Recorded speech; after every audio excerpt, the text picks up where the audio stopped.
Yo, what's good, Kane's family? What's good, Kane's family? Now, for a couple days, I've been telling you guys I've been sick, this, that, and the third. Well, my girl, she went and got tested. Of course, she was feeling terrible, thought it was a flu, but a little bit more intense for her than it was for me. But nonetheless, man, your boy tested positive today.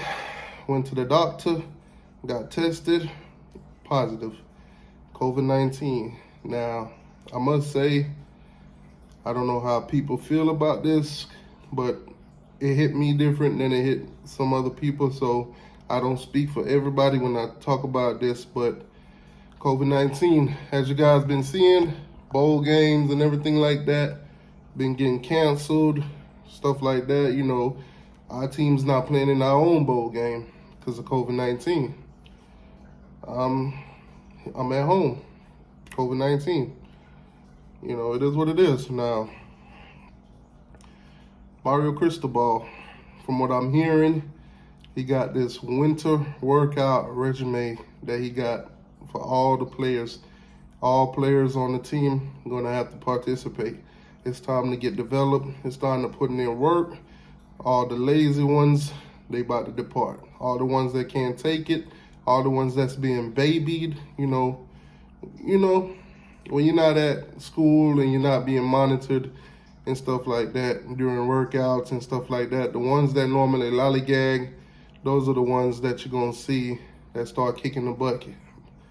Yeah, Mario Cristobal is coming in here. It's a new regime, guys. All that easy stuff, all that, getting away with doing the bare minimum under Manny Diaz, that's all about the end. Yeah. So, anyways, Michigan and Georgia. I see photos of Michigan players at the beach in Miami. Now, as you guys know, like I said, I tested positive for COVID. My girl tested positive. We got the kids tested and everything like that. I see these guys on the beach. They're down there on South Beach. They're on the beach. Photos are everywhere on social media, on Twitter. Even Michigan football, the official Michigan football page, they put it out. Those guys are down there at the beach. Ain't no quarantine. Ain't none of that.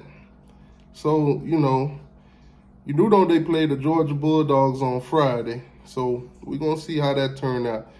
Now, I'm going to say this plain and simple. I would not be surprised if some of those guys test positive for COVID and can't play in the bowl game, can't play in that playoff game because of it. They're outside.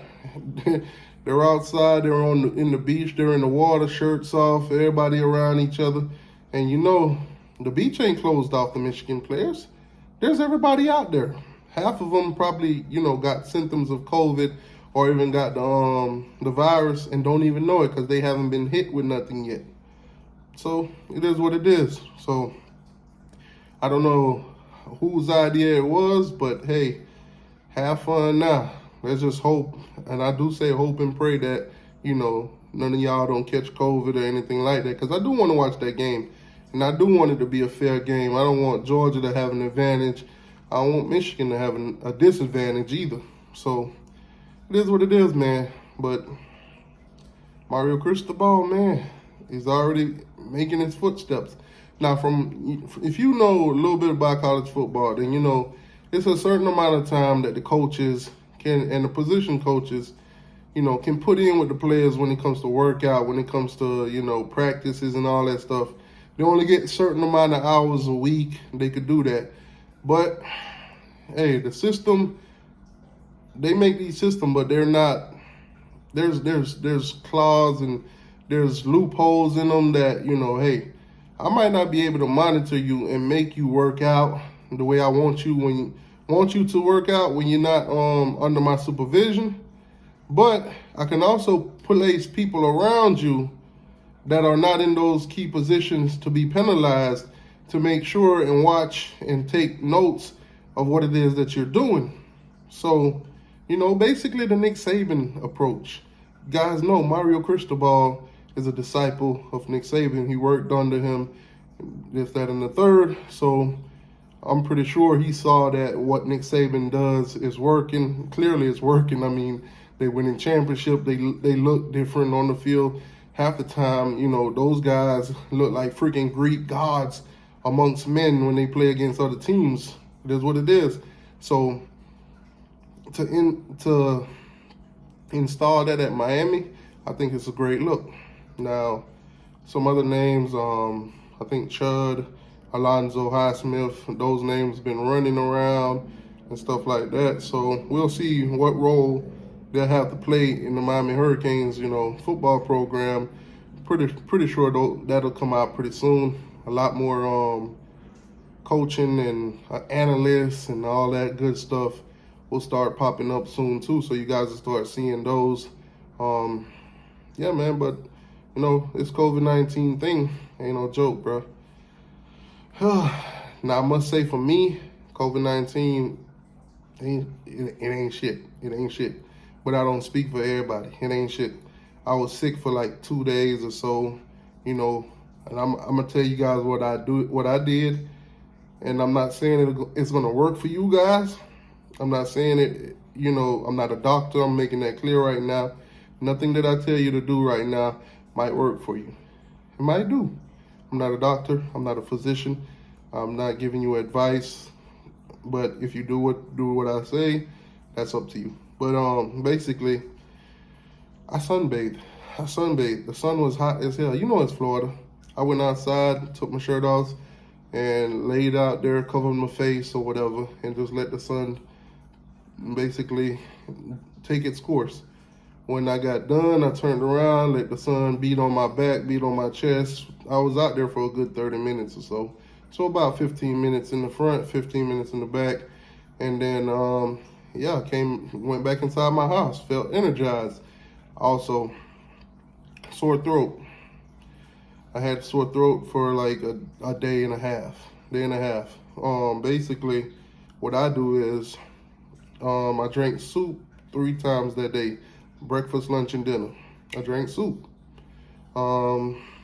Also, when it comes to sore throat, if you know, it's like an inflammer. It's like your throat is inflamed.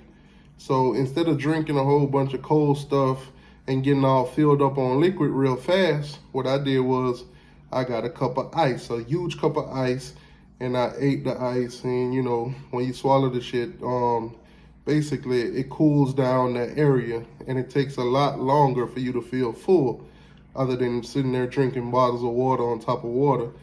You could drink a bottle of water in a minute, but that cup of ice that you're gonna eat might take you an hour to eat it. Who knows? But for that hour wise, it's basically the liquid running down your throat is cooling that area, and boom, my sore throat was gone. Just regular cold medicine. I just drank regular cold medicine. Like I said, I'm not your doctor. I'm not your advisor. My body might work different than yours. My immune system might be different than yours. So don't take this as T2y said this will work if it tests positive or whatever. It worked for me. That's all I'm saying. Maybe you'll have similar results. Maybe it won't work at all. But I am not your doctor or your advisor. Keep that in mind.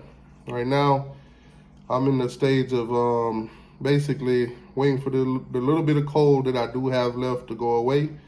And basically in a couple more days, I guess I'll retest to see if I'm still positive, but I don't feel defeated. The first day I did, but nah, I don't feel defeated. I feel like COVID-19 for me was a regular flu, but that's just me. It could be different for a lot of people. It is what it is. You guys might have known people that died from it, might have known people that it damaged, you know, internally, or they still have some kind of effect from it. All it did to me was, for a couple of days, for the first 2 days, my taste buds weren't acting right. My sense of smell wasn't acting right. Had the cold, you know, congested, of course. Little fever for like 1 day. And that's it. If everybody caught COVID the way that I caught it, I think you all would be great. You all would, you know, pass it and everything like that. Unfortunately, everybody don't have the same, not built the same. Everybody DNA different and all that whatever. But guys, don't feel bad for me. I'm good. I'll be good. Unless this thing just make a U-turn and, you know, run right through me, and then it'll be a different story. But yeah, man. Anyways, man, enough about me rumbling on about my positive test, whatever. Hit the like button, subscribe to the channel. Anything else happen in Miami, any updates or anything like that, if I see any, I'll let you guys know. Mario Cristobal is handing out a lot of offers for the 2023 class. There's a lot of Cristobal's coming through for Miami in the 2023 class. A little premature, if you ask me, you know, but nonetheless, it is what it is. It's a positive thing. Miami has some momentum going right now. A lot of these kids, a lot of these high schools, they are very familiar with Mario Cristobal, his recruiting methods, everything like that. He is a very trustworthy guy. So yeah, look forward to it. You guys can let me know in the comment section if you want me to do a compilation of basically all the kids from the 2023 class that has gotten offered so far. And I must say this, guys, you know what? I ain't even gonna get close to y'all because I don't want y'all to be afraid of catching COVID through the screen. But a lot of linemen, a lot of offensive linemen are getting offers. Not just in Florida, worldwide, across the states. We about to be good again. We about to be good again. Yes, sir. We finally got an elite recruiter in the building. Let's go.